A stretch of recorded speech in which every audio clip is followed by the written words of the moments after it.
Attends de voir plus clair avant de crier au loup. Tu vois, quand je suis rentré dans cette forêt, à 6 h du matin, quand tu es loin, tu vois un arbre, tu vas penser que c'est un loup. Tu vas penser que c'est, je sais pas, c'est un sanglier, un gros sanglier, j'allais déjà croiser, hein, qui va foncer sur toi. Mais la plupart des fois, c'est jamais un sanglier. C'est toujours, tout le monde a cet effet, quand tu vois flou, quand tu ne vois pas clair. Donc, qu'est-ce que je veux dire par là? Quand Uber vient t'annoncer sa commission des 3 à 45% et qu'il te dit que ça ne va rien changer et au contraire, ça va améliorer ton chiffre d'affaires, les personnes, je pense, plus avisées, attendraient un petit peu de voir plus clair, de voir si c'est concrètement vrai ce qu'ils disent. Tu vois, donne-leur le bénéfice du doute, comme on dit. Attends d'abord de voir plus clair avant de crier au loup. Parce que beaucoup sont en train d'abandonner. Beaucoup sont en train de fermer. Pour plusieurs raisons. De toute façon, quand ton ennemi s'apprête à faire quelque chose, en bien ou en mal, tu vas toujours sortir de la rue. Tu vas toujours aller, quel que soit ce qu'il va faire, tu vas toujours sortir. Mais là, nous qui parlons, moi qui parle en tant que partenaire de Uber, qui essaie de me libérer de ça, ouais, j'essaie de me libérer d'eux, mais au fur et à mesure, j'avance progressivement sur ma voie. Mais il reste quand même un partenaire important pour beaucoup qui écoutent ma vidéo. Pour l'instant, il te dit que ça ne va rien changer sur ton chiffre d'affaires. Oui, on ne va pas leur croire, mais on peut leur donner le bénéfice du doute. On peut se laisser le temps de voir plus clair. C'est aussi le temps, comme je l'ai dit dans une présente vidéo, de te préparer à les quitter de la bonne manière.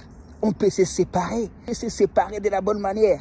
Tu vois, tu peux d'abord t'armer un peu plus. Tu peux te laisser le temps. Peut-être qu'au final, ils auront raison.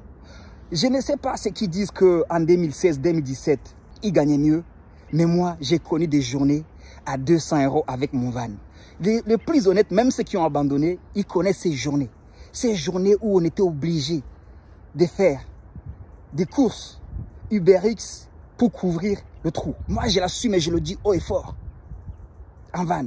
Aujourd'hui, la moyenne est à 300 €. Et à l'époque, quand ils ont fait leur annonce aussi comme quoi on diminue le prix pour pouvoir ramener plus de monde et au final, vous serez gagnant. Mon message aujourd'hui est aussi de te dire, donne à Uber ce qui est à Uber et toi, fais ça. Tu vois, dans la vie, ouais, dans la vie, je fais le mec sage et tout, tu vois. Je suis inspiré. Je suis dans la forêt, mon gars est tombé. Je suis dans la forêt, je vais même me poser pour mieux te parler. Je suis inspiré le matin. Tu vois, je suis arrivé ici à 6 h du matin. Tu vois, il y a trop de tu vois. Mohamed Ali, j'ai écouté dernièrement une interview de Mohamed Ali pendant que les journalistes le poursuivaient, je crois que c'était dans les années 90, dans les vidéos de motivation que j'écoute, pendant qu'il faisait sa course, le matin, on lui a demandé, mais pourquoi tu te lèves pour courir à 4 h du matin? Il a dit, c'est ma stratégie, parce que je sais que mes opposants ne sont pas assez culottés pour aller courir à 4 h du matin dans cette forêt, tu vois. Toi aussi, tu dois avoir ta stratégie.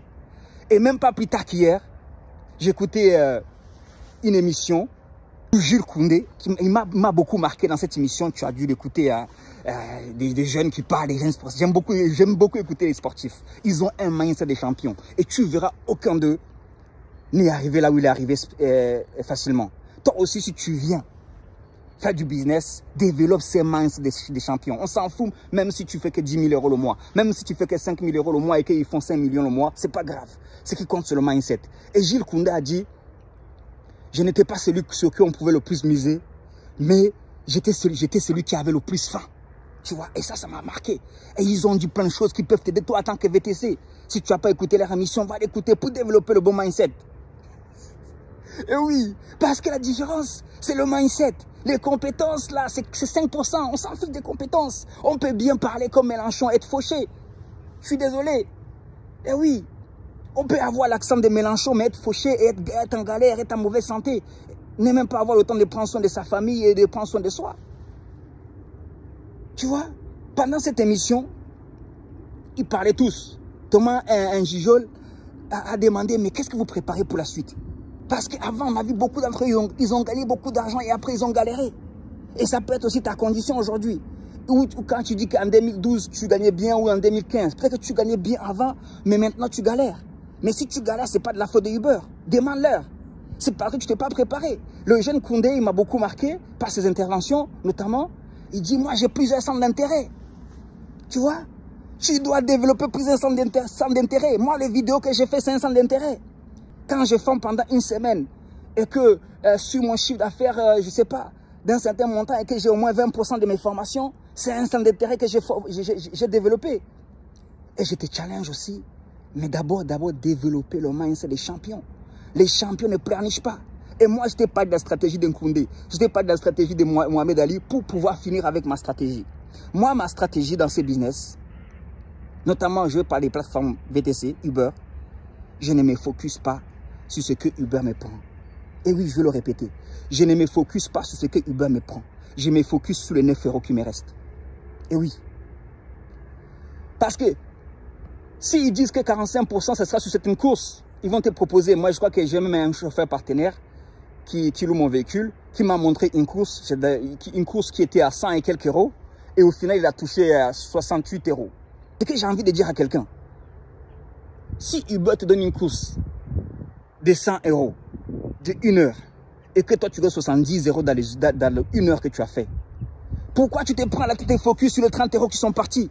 C'est pour ça que ton énergie va sur les 30 € qui sont partis. Alors que pour te développer et te passer de Uber, ton énergie doit se focus sur les 70 € qui te restent. Comment je les investis? Comment je les investis pour me former, pour développer d'autres centres d'intérêt? Comment M. Koundé investit son argent pour se former, pour développer, pour apprendre d'autres centres d'intérêt, pour développer d'autres centres d'intérêt? Comment Ousmane Dembélé se focus sur son argent? Parce que Thomas N'Jo est en train de leur dire, les gars, quand même, hein, aujourd'hui, bon, l'information est gratuite. Hein, ne faites pas comme les anciens. Ils ont gagné des millions. Au final, maintenant, ils sont au quartier. Tu penses que ils sont très exposés. S'il va te parler de l'immobilier, bah, il a besoin de se former. S'il ne se forme pas, il va confier son argent à des agents. Des agents vont lui manger plus que ce qu'il va gagner. S'il ne se forme pas, il va confier son argent à la bourse, à un banquier qui va lui prendre des intérêts. Pire que Uber. Donc, tu comprends l'état d'esprit sur lequel je m'appuie pour te dire au fait que tu ferais mieux d'adapter ta stratégie. Moi, je rentre dans ma quarantaine. Je suis rentré, ça y est, je suis là dans ma quarantaine depuis cette semaine. Enfin, depuis samedi. Ma stratégie dans la quarantaine ne peut pas être la même que ma stratégie dans la trentaine. C'est comme ça que je me dis, je me challenge, je me défie d'ailleurs devant tout le monde, publiquement. Je ne me lève plus à midi. Mais des fois, je me lève à midi pour me recoucher à 2 h. Maintenant, je change. Maintenant, je vais faire comme Mohamed Ali. Je me lève à 4 h, à 5 h ou à 6 h. Je vais inverser sur les 10 ans là. Et rendez-vous à 50 ans.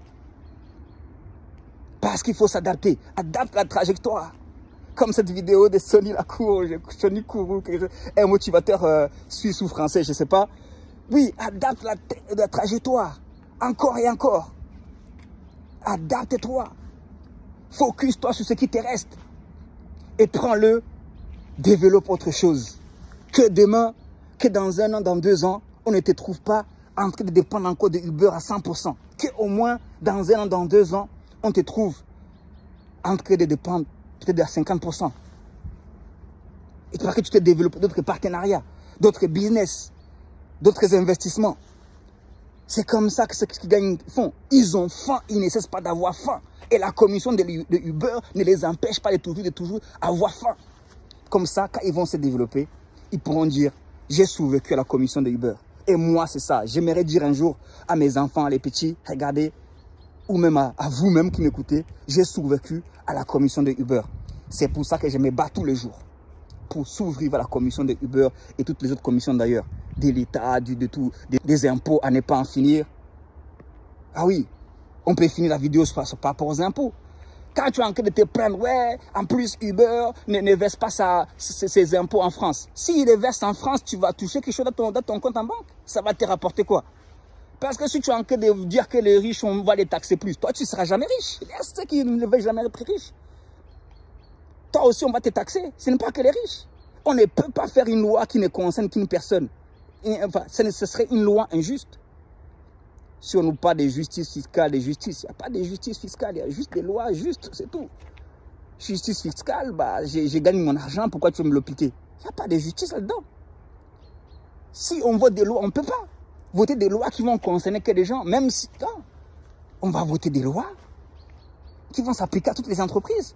Parce que le but d'une entreprise, c'est de se développer jusqu'à parvenir à être mature, à une certaine richesse. C'est des créateurs de richesse, d'une façon ou d'une autre. Comme je l'ai dit au début, il n'y a que les chiffres qui vont changer. Donc, sors de ta distraction, prends le temps d'observer, parce que c'est en observant que tu pourras tirer des vraies leçons. Si tu veux voir ce que les gens sont, regarde ce qu'ils étaient hier. Si tu veux voir ce que les riches font, ou les gens qui se développent, quand je parle des riches, je ne parle pas forcément des millionnaires. Des gens en tout cas qui ont une vie que tu aimerais avoir. Ton épicier du quartier qui arrive à en avoir 3, 4. Ton restaurateur asiatique qui arrive à en avoir 4 ou 5. Ton épicier maghrébin. Je ne sais pas. Ton collègue VTC indien. Ton contrôleur technique pakistanais. Dépose-leur des questions. Est-ce qu'ils vont dans la rue réclamer les droits pour se développer? Est-ce qu'ils vont manifester? Non, tu ne les vois pas dans la rue. Ils sont tellement focus sur leur business parce qu'ils ont compris qu'il n'y a que eux. Ils sont les seuls à pouvoir changer leur vie. En appliquant les stratégies, en développant une certaine philosophie, un certain mindset. Et moi, le mien que je te donne là, que tu peux appliquer tout de suite là, focus-toi sur ce qui te reste. Apprends à le fructifier jusqu'à ce que tu te passes de Uber. Sur ce, ciao, ciao, bye, bye, peace, yo, God bless you.